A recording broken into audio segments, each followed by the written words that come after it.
অভিযান ক্লাবের রক্তদান উৎসবে বিপুল সাড়া। 8ই জুন রবিবাসীয় সকালে কাকুরগাছির অভিযান ক্লাবের পরিচালনায় অনুষ্ঠিত হল স্বেচ্ছা রক্তদান উৎসব। স্বেচ্ছা রক্তদাতা 62 জন।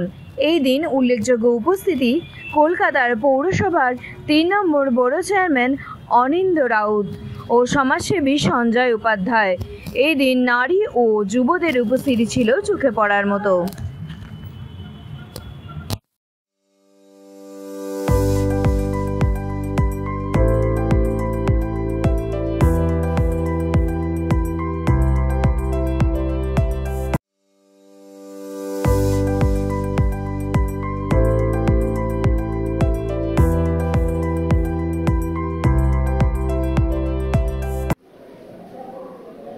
अभियान क्लब द्वारा आयोजित रक्तदान शिविर का आयोजन प्रत्येक वर्ष की भांति इस वर्ष भी अभियान क्लब के प्रांगण में किया।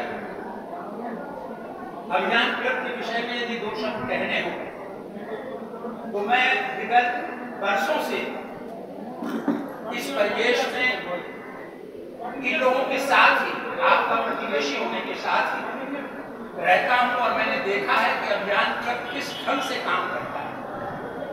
अभियान क्लब किसी व्यक्ति का नाम नहीं है। अभियान क्लब एक संस्था है जिसके अंदर इस सीआईटी बिल्डिंग्स के अंदर रहने वाले जितने भी नागरिक हैं, नर नारी बालक किशोर युवा, सब मिलकर किसी भी कार्य को करने की क्षमता रखते हैं। কাকুরগাছি অভিযান ক্লাবের এই রক্তদান শিবির সম্পর্কে কি বলবেন? না, কাকুরগাছি অভিযান ক্লাব এরা খুব একটা হোমলি অ্যাটমসফিয়ারের মধ্যে যে কোনো জিনিসটাই করে খুব আন্তরিকতার সাথে।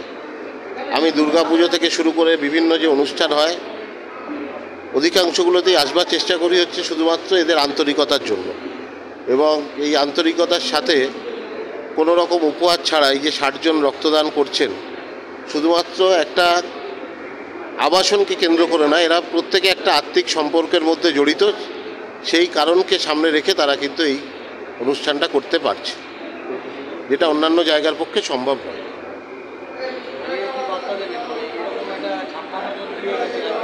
আমি বললাম তো, অবশ্যই এটা শুধুমাত্র এদের আন্তরিকতা, সবাই মিলে একত্রিতভাবে থাকবার শুধু এই প্রচেষ্টার জন্যই আজকে এইভাবেই সম্ভব। আপনি তো সারা পশ্চিমবাংলাতেই ঘোরেন, একজন জনপ্রিয় নেতা বটে। আপনি দেখতে পাচ্ছেন, কীরকম দেখতে পাচ্ছেন এই রক্তদান শিবিরগুলোকে কেন্দ্র করে এত মানুষের উৎসাহ? রক্তদান শিবিরের বিকল্প কোনো কিছু নেই, কিন্তু এরকমভাবে বিভিন্ন রাজনৈতিক দল করে, আমরা বিভিন্ন রাজনৈতিক অনুষ্ঠানের মধ্যে যাই, কিন্তু এই আবাসনগুলোর যে একটা আন্তরিকতা সেটা অনেকের থেকে আলাদা। রক্তদান শিবির শুধু নয়, যে কোনো অনুষ্ঠানে দেখা যায় মহিলা এবং যুবশক্তির ভিড়, এই ব্যাপারে কি? এটা আমাদের বরাবরই ছিল, আমাদের আছে। মা বলুন, পিসি বলুন, কাকিমা বলুন, দিদা বলুন, সবাই, দিদি বোন, সবাই আমরা একসাথেই সব কিছু করে থাকি। ইভেন আমাদের গ্রুপের ছেলেরা বলুন, সিনিয়ররা বলুন, সব একসাথে যে কোনো অনুষ্ঠান আমরা একসাথেই আয়োজন করি এবং আনন্দ করি। একটা ইয়ং ব্রিগেডের দেখা যায় এখানে খুব। হ্যাঁ, সে তো আছে। আমাদের প্রত্যেকটা অনুষ্ঠান অভিযান ক্লাবের, আপনি রক্তদান শিবির বলুন, দোল উৎসব বলুন, আর দুর্গাপুজো বলুন, সব জিনিসই আমরা আছি। আজকে কত টার্গেট ছিল? আজকে ছিল 50 থেকে 55। আমাদের 60 ক্রস করে গেছে, কিছু লোক আমরা ফিরিয়েও দিয়েছি। মানে অ্যাকচুয়ালি গ্রীষ্মকালীন রক্তের সংকটটা দেখা যায় প্রতি বছরের নেই, আমরা এই বছর ইসামাটাই করি। আর ম্যাক্সিমাম জায়গায় উপহারের সাথে রক্ত দেওয়া হয়, আমরা উপহার ব্যতীত। যারা উপহার ব্যতীত দিতে চায় তারাই আমাদের সাথে এসে যোগাযোগ করেছেন, তারাই রক্ত দিয়েছে। এই যে পরম্পরা আমরা ধরে রেখেছি, আমাদের বাবা কাকার যেটা করতে, সেটা এখনো বজায় রেখেছে, এটা কী করে সম্ভব? তাদের দেখেই শেখা, সেই লেগেসিটাকে মেনটেন করে চলছি, টেনে চলছে।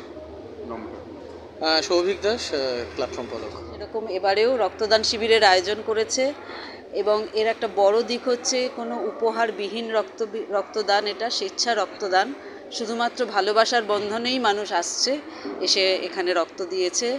এবং আমরা সবাই মিলে একসাথে যে উৎসাহ এই সব সামাজিক কাজগুলো করি, তার মধ্যে এটা একটা গুরুত্বপূর্ণ কাজ আর কি। আমাদের 55 জন হয়েছে রক্তদান, তবে সংখ্যাটা যত না বড় কথা, কাজটাই মনে করি বড় কথা। কিছু তো মানুষের জন্য করা হলো, এই আর কি। কিছুটা দেখতে পাচ্ছি আমরা যে মহিলাদের সংখ্যাটা এখানে বেশ যথেষ্ট মেজরিটি। এই ব্যাপারটা আমি যদি হ্যাঁ, আমরা মহিলারাও এখন খুবই উদ্যোগী, যে কোনো সামাজিক কাজে, কালচারাল অনুষ্ঠানেও সবেতেই আমরা এগিয়ে আসছি।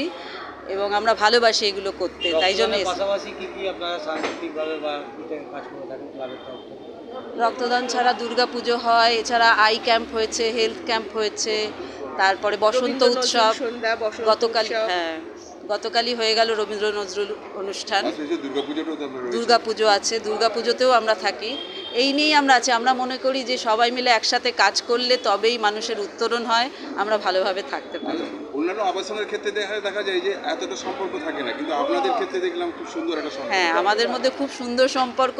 একজনের বাড়িতে আলু চচ্চড়ি হলে পাশের বাড়িতে দেওয়া হয়, এরকমই সম্পর্ক আর কি। আর তার থেকেও বড় কথা, কোনো অনুষ্ঠান না থাকলেও আমরা একসাথে আবার মিলিত হই, আমরা সবাইকে ডাকি, আবার আমরা গেট টুগেদার করি। কোনো প্রোগ্রাম ছাড়াতেও আমরা একসাথে আছি। আমার নাম কেয়া দাস। আপনার নাম? রুমু বোস।